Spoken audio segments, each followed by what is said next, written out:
පුහුණු සාපේක මොනවද තියෙන්නේ? දැන් ආයතනයක සෝනලා තියෙනවා. කෙටි කාලින වාසේ. ඔබතුමාගේ භාෂා දැනුම කොහොමද? ඉංග්‍රීසි දැනුම? සාමාන්‍ය. Could you explain your career objectives? Yes, I like this job. හරි එහෙනම් අපි වලට දන්නන්නම්කෝ. අධ්‍යාපන සාහිත්‍ය විතරයි අද ළමයින්ට තියෙන්නේ. ජොබ් මාකට් එකට වෙනස් වෙලා. සාහිත්‍යයක් විතරක් තිබුණා පැටියාවට ප්‍රමාණයක් නැහැ කියලා තාමත් මේ ළමයින්ට තේරෙන්නේ නැහැ. අපි එහෙනම් ඊළඟ කෙනා ගෙන්න මොනේ?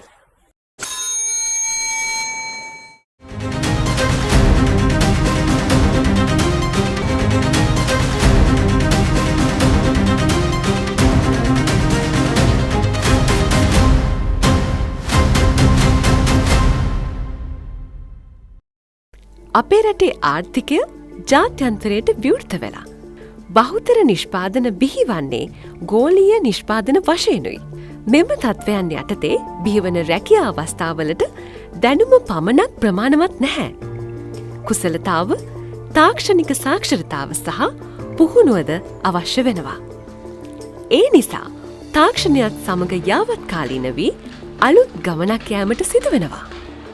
නොපුහුණු ශ්‍රමිකයෙකු ලෙස වැඩලෝකයට ප්‍රවේශවීමෙන් සිදුවන්නේ වෘත්තීය දියුණුව ඇනහිටීම මෙන්ම රැකියාවෙන් අපේක්ෂා කරන වරප්‍රසාද දිනා ගැනීමට අවස්ථා නොලැබී යාමයි.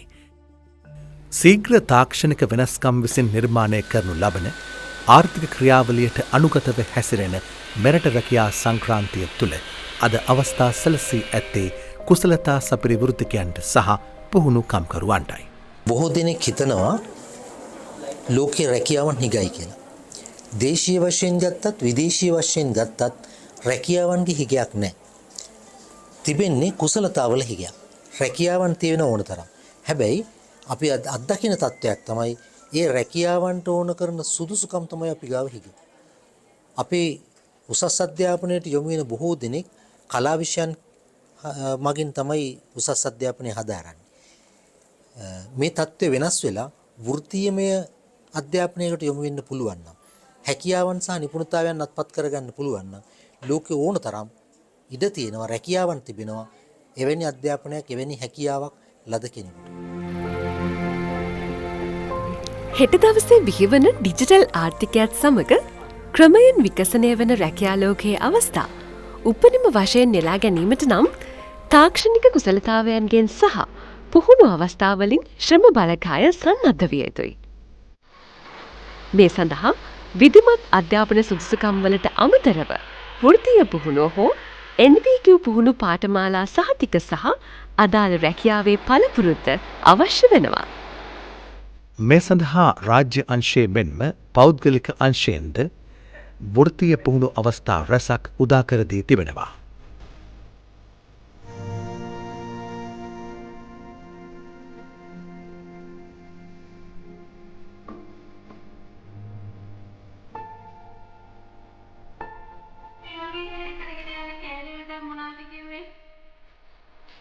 ශ්‍රම වෙළඳපොළ ඉල්ලුමට සරලන පාඨමාලා බොහොමයක් පවතින අතර ඉන් තරුණ තරුණියන්ට වැඩි ඉඩකඩක් සැලසී තිබෙනවා.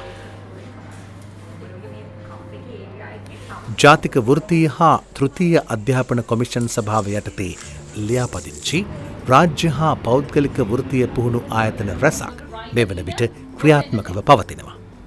එමෙන්ම විද්වත් වෘත්තිමය ක්ෂේත්‍රයන් සඳහාද සුදුසුකම් සපුරා ගැනීමට වෘත්තීය පුහුණු ආයතන කිහිපයක්ද රාජ්‍ය හා පෞද්ගලික යන දෙයංශය තුළම ක්‍රියාත්මක වෙනවා. ඉදිරියේදී දේශීය හා විදේශීය රැකියා අවස්ථාවන් සඳහා යොමුවීමට අදහස් කරන්නේ නම් ඒ සඳහා පිළිගත් සුදුසුකම වන්නේ ජාතික නිපුණතා සහතිකයක් ලබා ගැනීම හෝ විද්වත් වෘත්තීය සුදුසුකම් ලබා ගැනීමයි. ජාතික නිපුණතා සහතික මට්ටම් 3 සිට 7 දක්වා පිරිනැමෙනවා. ඒවා මෙසේ: NVQ 1 සිට NVQ 4 දක්වා සහතික පත්‍ර මට්ටම් වෙනවා. NVQ 5 සහ NVQ 6 ඩිප්ලෝමා මට්ටම් වන අතර NVQ 7 වන්නේ උපාධි මට්ටමයි.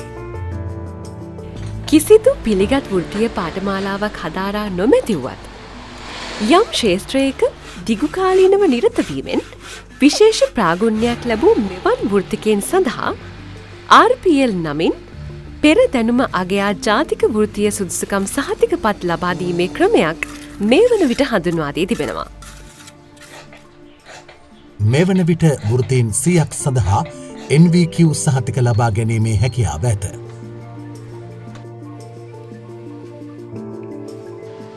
විදේශ රැකියාවක නියුතු වෘත්තිකයන්ටත් RPL ක්‍රමවේදය සඳහා අයදුම් කළ හැකි.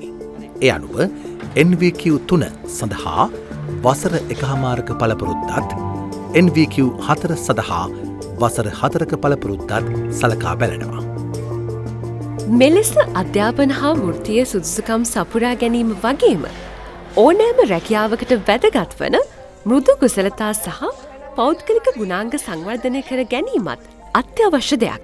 ඒ සඳහා කායික මානසික යහපැවැත්ම පවත්වා ගැනීම, භාෂා නිපුණතාව හා සංනිවේදන හැකියාව දියුණු කර ගැනීම අත්‍යවශ්‍ය දෙයක්. දවසින් දවස සීග්‍ර ලෙස වෙනස්වමින් පවත්නා තාක්ෂණික ලෝකය හමුවේ තවත් වසර 5ක් තුළ දෙස් විදෙස් රැකියා වෙළඳපොළද සුවිශාල පරිවර්තනයකට ලක්වනු ඇත. ඊට සාර්ථකව මුහුණදීම සඳහා අප දැන්ම සන්නද්ධ විය යුතු නොවේද? ඔබේ අනාගතය ඔබම සකස් කර ගන්න.